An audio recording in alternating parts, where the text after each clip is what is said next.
Salut les amis, alors aujourd'hui on va voir comment créer un chatbot IA ChatGPT. Donc c'est le nouveau ChatGPT Turbo qui permet de créer des bots IA personnalisables. Donc là c'est la page d'accueil.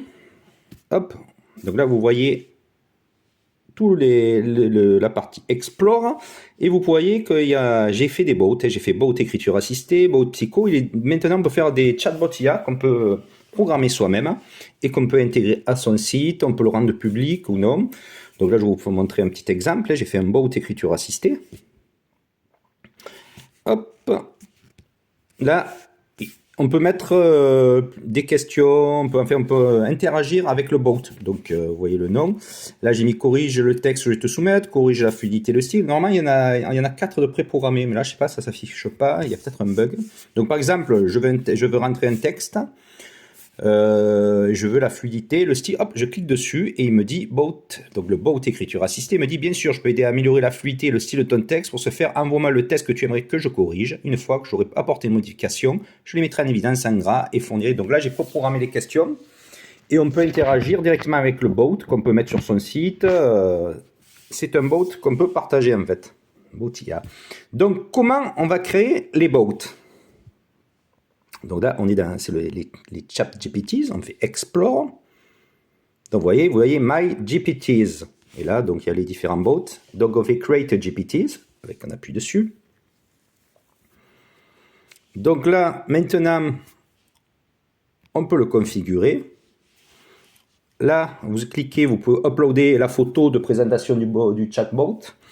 On peut utiliser DAI pour faire la photo, c'est ce que j'ai fait avec les autres. On va rentrer un nom du bot, une rapide description, et on met toutes les instructions nécessaires.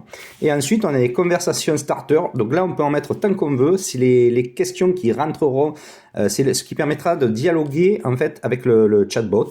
Donc là, on peut en mettre tant qu'on veut, mais il s'en affiche que 2 à l'écran. Alors, je ne sais pas si ça va se développer par la suite. Mais ce qui est très intéressant avec ces bots, donc, c'est la possibilité d'uploader des fichiers. Et c'est là que ça devient intéressant parce qu'on peut travailler sur des documents personnels qui interagiront avec celui qui interroge le bot. Par exemple, hop, je vais vous montrer mon ancien bot. J'ai créé un bot Les enquêtes de la capitaine Valentin. Pour celui qui veut, là, ce sera le bot de la prophétie, par exemple, de la Rose Blanche. Et j'ai mis plusieurs questions déjà préprogrammées ou interactions. Là, bon, il en affiche que normalement, c'est 4 ou les 4, il n'y en a que 2. Alors, je ne sais pas si sur l'écran du téléphone, ça bug un peu. Par exemple, j'ai préprogrammé, parle-moi de la prophétie de la Roche Blanche, donne-moi, hop, je vais vous montrer, on clique dessus, donc la personne clique sur le lien, et là, il va aller chercher directement dans le dossier, dans le document que j'ai fourni. C'est là qui est très intéressant, c'est très intéressant, c'est qu'il travaille directement avec les documents qu'on lui fournit. Donc on peut faire un peu de tout, hein. On peut lui donner des photos, des images, soit il travaille directement, soit il utilise les documents que vous lui fournissez. C'est ça la force. Donc là je ne mets pas tout parce que c'est une mouline, un peu là. Donc chaque bot est personnalisable. J'en avais fait un pour m'amuser sur le pervers, par exemple, narcissique, hein. Je voulais en faire une sur les ici. Là j'avais mis la photo que j'ai faite du bot que j'ai faite avec DALL-E. Normalement il s'affiche plusieurs interactions préprogrammées. Par exemple, on va écrire comment puis-je me protéger d'une relation avec, hop, vous voyez, une relation avec un pervers narcissique. Le bot psycho, le pervers narcissique, répond pour se protéger d'une relation avec un pervers narcissique, plusieurs étapes et précautions, identification des signes, établir ses limites. Donc voilà, vous pouvez paramétrer vous-même vos bots. On peut les rendre, alors je ne vous ai pas parlé, on peut aussi les rendre soit publics, soit privés. Hop. Il faudrait, j'ai pas compté. Donc là, vous voyez, j'ai pris un bot de création au hasard, on le configure. Il y a des actions aussi, j'ai oublié de vous en parler, on peut rentrer des API. Donc là, c'est très intéressant, les API, on peut en trouver plein pour les personnes qui codent. Hein. Donc on peut faire de tout pour l'électronique, que ce soit pour des sites web. Moi, je restais basique, hein. C'était plutôt des interactions, comme je suis dans l'écriture, je fais aussi de l'électronique, ça peut être très, très intéressant. Là, on a le preview.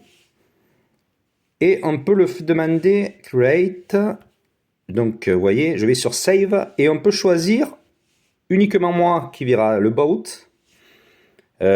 uniquement un lien qu'on peut partager et là, on peut le mettre directement en public et hop, donc je confirme, bon là, il n'y avait rien de créé, mais du coup, on se retrouve avec un boat en public qu'on peut retrouver là-dedans, par exemple. Hein. Les boats, ils se retrouvent ici. Donc voilà les amis, je trouve que c'est très intéressant de créer ce genre de boat qui interagissent. On peut le fournir en document, il peut utiliser DALL-E, en fait c'est sans limite. Et je pense que pour l'avenir, c'est très très intéressant pour tous ceux qui... Enfin, il n'y a pas de limite en fait. On peut l'utiliser dans la cuisine, ça peut devenir un assistant de la cuisine. Dans l'électronique, j'ai vu que déjà, il y en a qui commençaient à créer des circuits pour les pannes. C'est sans limite. La seule limite, c'est votre imagination. Voilà les amis, faites-moi des petits retours pour ceux qui ont essayé et qui ont essayé d'en créer quelques-uns. Hein. Donc moi je vais un peu développer, j'espère que ça va fonctionner un peu mieux parce que là il n'y a que les 4 questions, le bot écriture assistée. Donc là quand j'ai mon texte, hein, par exemple, je peux lui soumettre mon texte. Donc il est prêt, là vous voyez, d'accord, je suis prêt à corriger le texte que tu vas me soumettre. Envoie-moi et je m'occuperai de corriger donc la grammaire, l'orthographe, la syntaxe, en mettant les corrections en évidence et en expliquant chacune d'elles. Donc j'écris mon petit boat et chaque fois que je lui soumets un texte, je travaille soit sur la cohérence, la fluidité, soit sur la grammaire. Je dialogue avec lui comme un coach assisté, hein. Un peu comme celui qui existe déjà, sauf que moi je l'ai préprogrammé. Celui qui existe déjà, je vous l'avais déjà montré, c'était le coach writing personnel. Voilà, c'est un peu long parce qu'il n'y a pas accès. Voilà les amis, donc à bientôt pour de nouveaux essais sur ChatGPT. Bye bye.